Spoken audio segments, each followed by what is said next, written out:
Ada kabar baik buat kalian yang demen sama HP flagship yang compact, tapi budgetnya itu di bawah 10 juta. Waktu saya cek, ternyata Samsung Galaxy S23 harganya udah di 9 jutaan sekarang. Ini harga di official store ya, bisa jadi ada yang jual lebih murah lagi. Emang kenapa sih barang ini jangan sampai terlewat oleh kalian? Saya, sebagai orang yang masih keep HP ini walau udah ada S24, mau coba jelasin di video ini. Langsung aja kita bahas.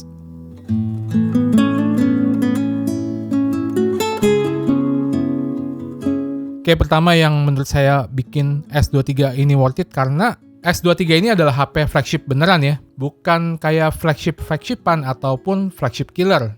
Jadi desain dan material yang dipakai juga ada di kelas HP flagship ya, dan yang pasti masih relevan karena masih mirip dengan S24 keluaran terbaru.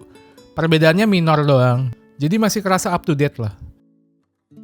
Ini juga berlaku di desain bagian depannya. HP ini punya bezel yang termasuk tipis dan simetris. Walau sedikit kalah tipis dari S24, tapi tetap lebih tipis dibandingkan Pixel 8, Zenfone 10, iPhone 15, dan harusnya iPhone 16 juga ya.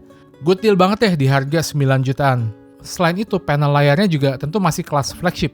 Dapat Dynamic AMOLED 2X dengan 120Hz.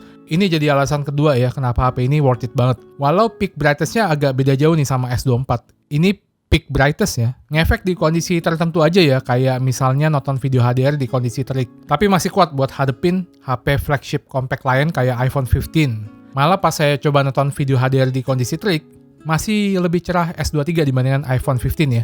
Apalagi kalau lawan Zenfone 10 yang di atas kertas brightness-nya kalah cerah lumayan jauh sama S23.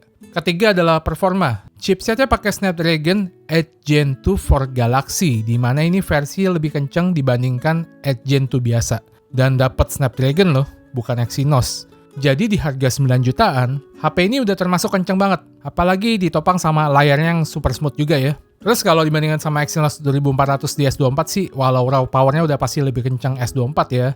Tapi real performance-nya masih kerasa mirip-mirip lah. Buat gaming juga masih enak banget, kayaknya nggak terlalu kerasa beda signifikan sih. Main beberapa game bahkan udah bisa dapat performa di atas 60 atau di atas 100 FPS ya, kayak Mobile Legends udah bisa di atas 100 FPS.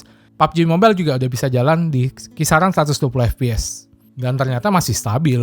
Ini udah pasti menang dibandingkan sama iPhone base model ya, yang karena keterbatasan layarnya mentok di 60 FPS doang. Dan S23 ini relatif lebih adem. S23 ini juga nggak ada masalah kayak di S22 dulu ya. Kayak saya tuh nggak nemuin layar yang ngebug kayak S22 dulu ya. Dan yang pasti nggak gampang nge-throttle kayak S22 dulu. Mantep banget. Terus One UI yang dipakai juga masih jadi salah satu UI Android terbaik. Update-nya panjang pula dibandingkan kebanyakan HP Android lain. Dijanjiin 4 kali major OS update, plus 5 tahun security update. Ini udah dapat sekali ya, masih ada sisa 3 kali berarti OS update-nya. Masih panjang lah. Dan fiturnya pun melimpah. S23 ini udah dapat update yang punya fitur Galaxy AI yang sama persis kayak S24 series. Jadi dia sekarang udah punya tuh fitur chat assist, call assist, live interpreter, dan sebagainya. Ada bahasa Indonesia pula. Jadi masih sangat relevan. Dan sebentar lagi bakal dapat update yang sama kayak Z Flip 6 atau Fold 6 ya. Jadi bakal ada sketch to image dan sebagainya. Di Korea update ini udah rolling, di Indonesia kayaknya sebentar lagi. Belum lagi ada fitur kayak Samsung DeX yang masih jadi poin plus dibandingkan HP flagship pesaingnya ya. Oh ya, masalah keamanan juga selain punya Samsung Knox dari softwarenya, dia juga punya security chips Knox Vault yang berupa hardware. Jadi dia punya double atau bahkan triple protection ya, karena setahu saya chipset HP itu, apalagi yang kelas flagship, punya fitur security sendiri juga. Plus security update-nya yang masih panjang tadi saya bilang. Kapasitas baterai HP ini walaupun kecil dibandingkan S24, tapi cukup awet. Terus ada wireless charging pula. Terus belum lagi speakernya udah stereo dan vibration motornya bagus ya, kelas flagship. Terakhir mungkin kameranya ya, setupnya lengkap, ada ultra wide, wide, dan tele 3 kali optikal. Sensornya bagus, paling telenya ya tele biasa aja bukan periskop, tapi karena harga udah turun jadi udah bagus-bagus aja sih. Lebih bagus dari S23 FE lah pastinya. Optical tele ini yang nggak dimiliki sama iPhone dan Pixel base model atau varian non-Pro-nya ya. Zenfone 10 juga nggak punya. Jadi kalau foto di atas 3 kali zoom, S23 masih bakal kelihatan lebih unggul dibandingkan HP-HP yang tadi saya sebut. S23 ini hasil fotonya, kalau mau diadu sama S24 pun, paling beda di processing warna aja. S23 ini memang karakter warnanya itu vivid. Nah ini cocok nih buat yang malas ngedit-ngedit lagi ya. Jadi ready to post on social media lah. Sama iPhone 15 atau Pixel 8 pun masalah ketajamannya nggak kalah. Ya paling beda di processing warnanya aja tadi, dan ini selera ya. Kalau iPhone dan Pixel itu warnanya netral banget soalnya. Portraitnya juga tergolong bagus, ada variabel zoom di 1 kali, 2 kali, dan 3 kali zoom juga. Perekaman video, kamera utamanya bisa hingga 8K 30fps, di 4K bisa hingga 60fps. Terus kamera ultrawide-nya juga bisa hingga 4K 60fps, dan kamera ultrawide-nya tergolong bagus ya. Dibanding iPhone base model, apalagi sama ultrawide Pixel 8 tuh. Masih lebih oke S23 lah. Ya perekaman videonya udah kelas flagship lah, diadu sama iPhone juga paling beda karakter aja.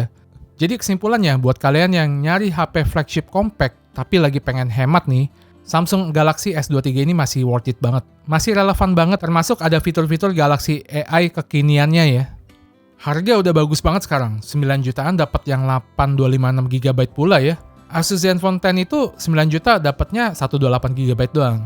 iPhone itu yang harganya paling deket, ya iPhone 13, itu pun di atas 10 jutaan, dan 128GB doang. Kalau dia ada spek dan fitur jauh lebih unggul S23 ini tentunya. Dan S23 series itu bisa dibilang salah satu lini produk terbaiknya Samsung ya. Karena selain speknya menyenangkan banyak konsumen nih, kayak chipsetnya pakai Snapdragon gitu ya, dia pun nggak punya masalah kayak di S22, jadi bebas kontroversi juga.